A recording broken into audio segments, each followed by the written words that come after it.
Bienvenue dans cette nouvelle édition de l'Africa Tonight. Voici les titres de l'actualité. Au Kenya, l'opposition se lance dans une nouvelle offensive. Son chef de file, Raila Odinga, a appelé ce mercredi à la formation d'un gouvernement intérimaire, une assemblée du peuple qui réunira politiques, religieux et syndicalistes. En Algérie, la balance des paiements poursuit sa tendance déficitaire. Le solde global affiche un déficit de 11 milliards de dollars au premier semestre 2017. Et puis, Tchad Talent, un salon de compétences et de l'emploi, s'est clôturé ce 9 novembre à N'Djamena. Objectif affiché, mettre en relation les jeunes diplômés et porteurs de projets avec les acteurs du secteur privé. Bilan dans ce journal.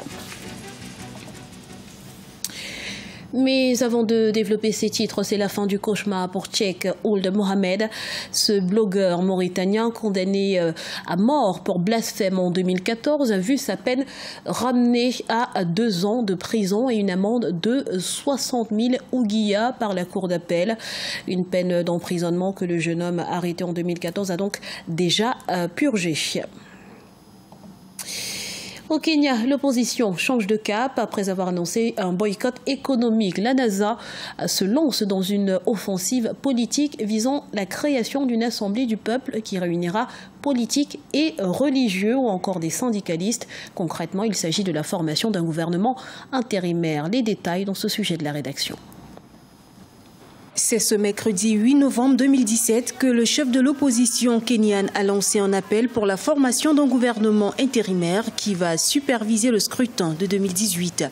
En fait, le principal opposant du Kenya précise que le gouvernement provisoire de transition va avoir pour mission la supervision du processus électoral avant la présidentielle. L'ancien candidat à la présidentielle propose un gouvernement intérimaire composé de représentants du parti au pouvoir et de la Super Alliance nationale de l'opposition. Une nouvelle institution qui, selon lui, sera crédible pour des élections transparentes.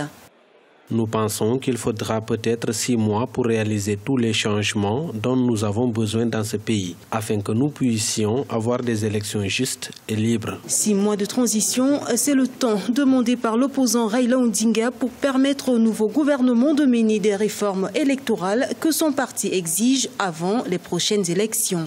Ça traduit d'abord le manque de confiance que Raila Odinga a vis-à-vis des institutions qui incarnent, en tout cas des institutions qui sont chargées de conduire le processus électoral kenyan jusqu'à terme. Donc ça c'est une première chose. Et puis deuxième chose, c'est que ça traduit une volonté de sa part de faire ce qu'on appelle reculer pour mieux sauter. Donc forcément, ça va prendre du temps pour mettre en place un gouvernement d'union nationale. Ça nécessite au préalable des consultations internes, que ce soit au niveau des partis politiques, mais aussi au niveau de la société civile. Rappelons que l'opposant Raila Odinga a boycotté l'élection présidentielle du 26 octobre 2017 après que la Cour suprême du pays a annulé les résultats du précédent scrutin tenu en août. Son absence a donné de l'avantage au président Uhuru Kenyatta, lui permettant de remporter la victoire avec 98,2% de suffrages.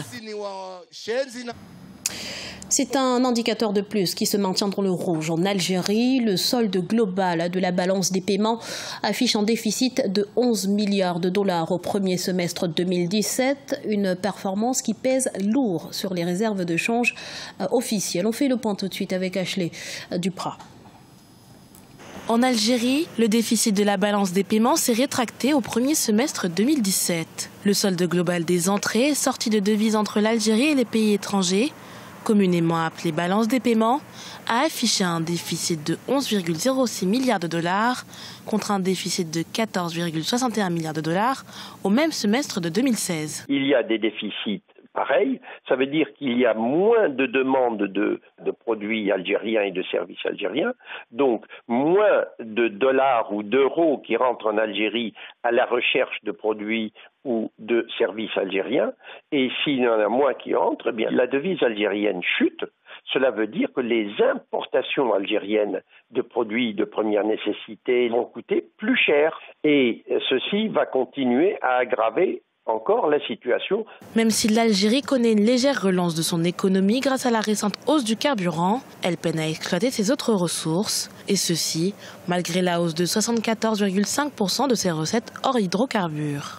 Une augmentation forte certes, mais qui ne permet pas à ces secteurs d'être déterminants dans l'économie nationale du pays. Deux axes à développer ou à renforcer en Algérie. Le premier axe, c'est de relancer le plan de développement quinquennal de l'Algérie. La deuxième remarque est que l'Algérie a entamé une ouverture au secteur privé algérien, donc encourager les sociétés d'exportation de produits évidemment industriels, mais aussi de produits agricoles, de produits de services. La bonne surprise pour l'économie algérienne se situe néanmoins dans le montant des réserves de change.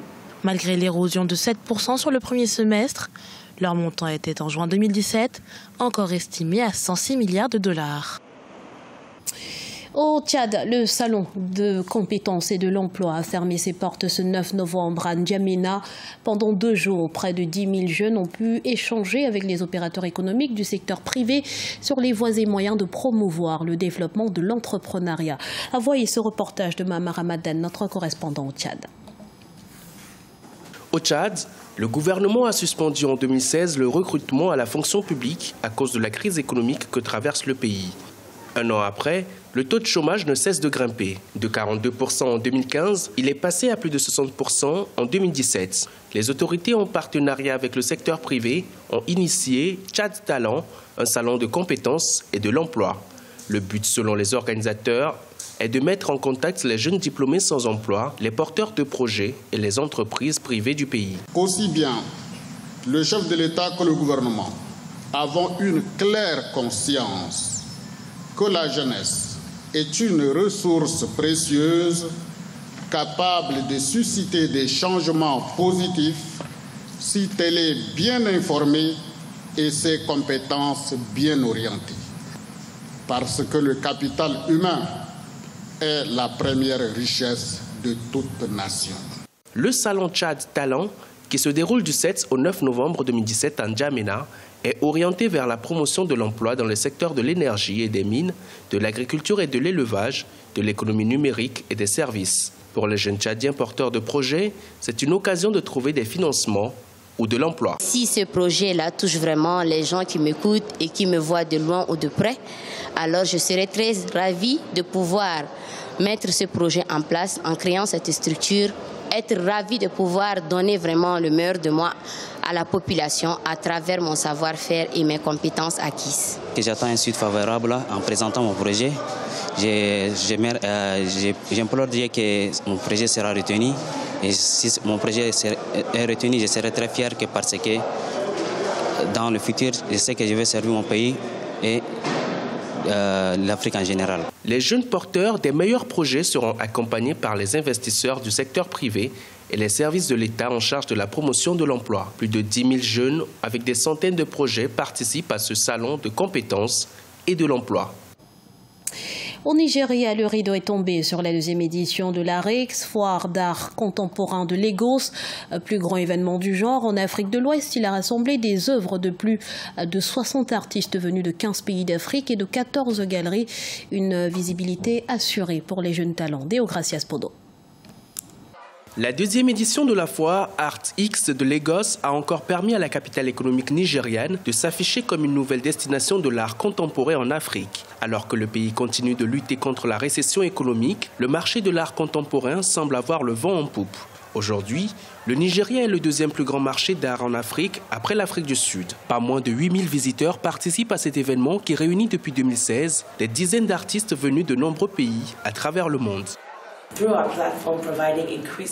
Grâce à notre plateforme, nous offrons une visibilité à ces artistes. Notre foire d'art leur offre avant tout une plateforme commerciale à travers laquelle ils peuvent être vus, leurs œuvres peuvent être acquises, comprises et achetées. Je pense que l'Afrique de l'Ouest n'avait pas jusqu'alors une plateforme de ce genre. L'objectif de la foire Art X de Lagos est de promouvoir l'art au-delà des frontières nigériennes et africaines, ainsi que de contribuer à la visibilité des artistes contemporains du continent. Il s'agit également pour ces initiateurs d'accompagner les jeunes et les futures générations d'artistes et surtout de créer un cadre de partage avec le public. C'est un très bon événement auquel j'ai assisté. Ils ont su mettre en valeur de nombreux artistes connus et moins connus. C'est une excellente passerelle pour eux ainsi que pour d'autres artistes des autres pays africains représentés ici.